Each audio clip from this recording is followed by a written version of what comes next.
Welcome, and this is going to be part one of a series of videos about a clean drivetrain. A lot of components that go into a drivetrain. It's the chain, the crank, the derailleur, and the cassette. And all these are very important, and maintaining a clean drivetrain can in the long run save you also a lot of money. Before we get started, let's make sure we have all the tools we need. I like to have a nice supply of clean cloths, a really good degreaser. I like to have, as you can see, 2 glass jars and a plastic one, about that size. If you could get anything relatively to these sizes, they will work great. And lastly, chain gauge. This is good to know if your chain's about to run out of life and if it needs replacement.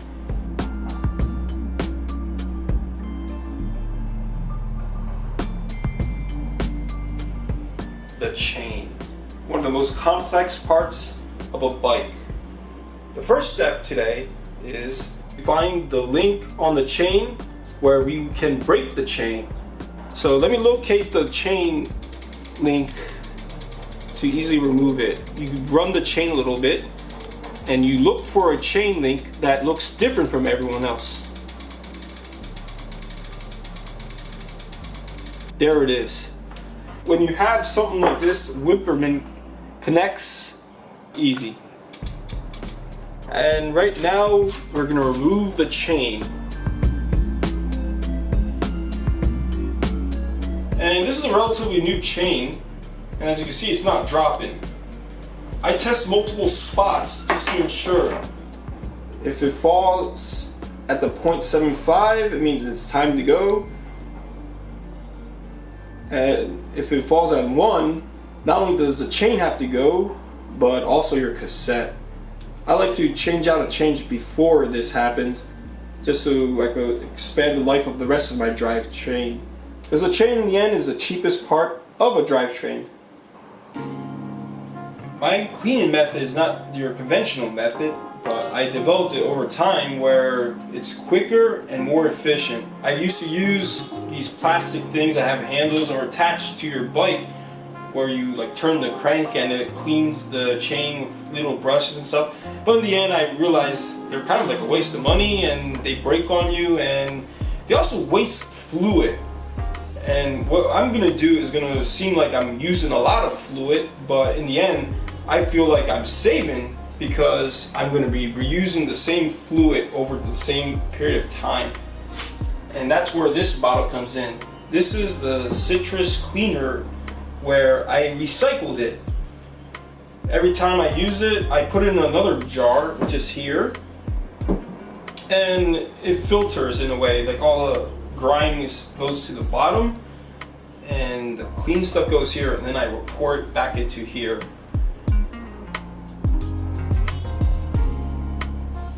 I'm going to wipe down the chain first. Get like some of the excessive like grease off as much as possible.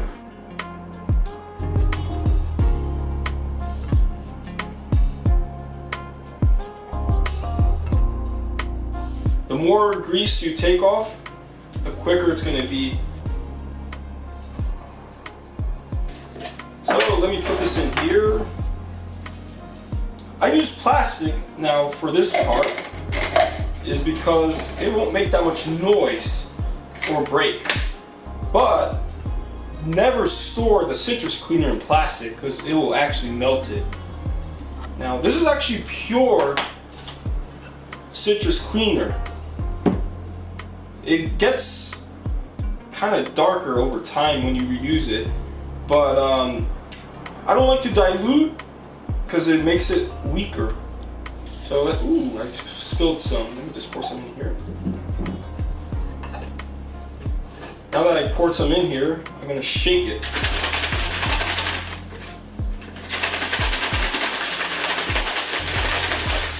As you can see, it's getting really dark compared to how it used to look.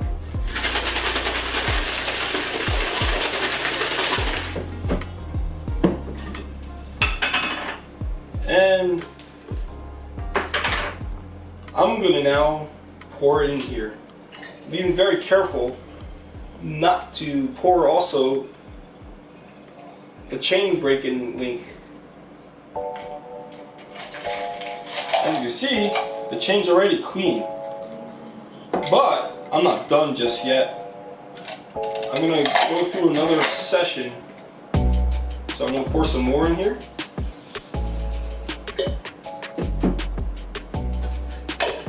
And I'm going to continue shaking and then watch the darker again.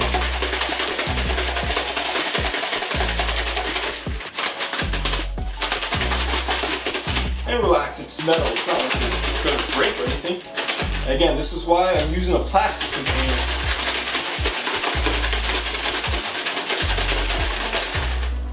And I'm going to pour again.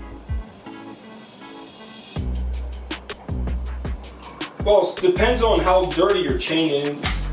You might have to repeat again. I'm going to do one more rinse in here.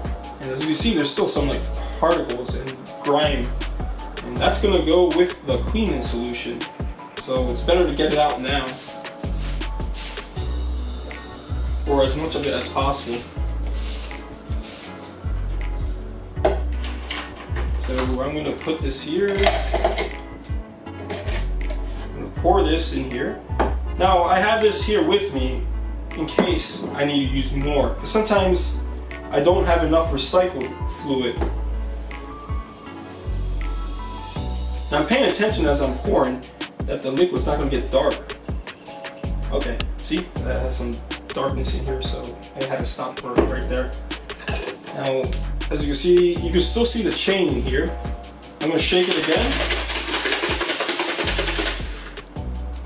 And you can still see the chain after shaking. So that's a good sign because it pretty much means your chain's pretty much clean. At least to my standard, I feel it's clean. Where in the previous sessions, it was still dark. But seeing the chain is great. So shake and bake. And now I'm going to pour it into this jar.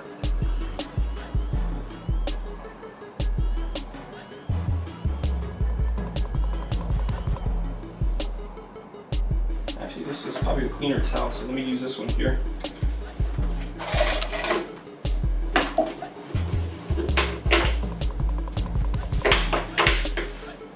As you see, as I'm wiping, barely has any like, oh, I got some right there, but it barely has any like dark spots, so that's a good sign that the chain is pretty much clean.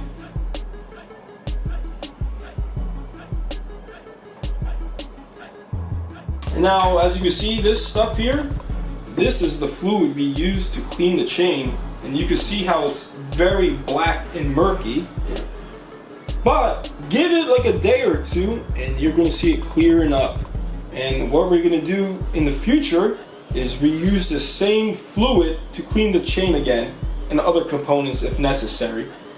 And this is why I like this method, because to be honest, besides the spillage here, not much goes to waste and the job was done very quickly. And this concludes this part of cleaning a drivetrain. And we're going to move on to the other components in the next video.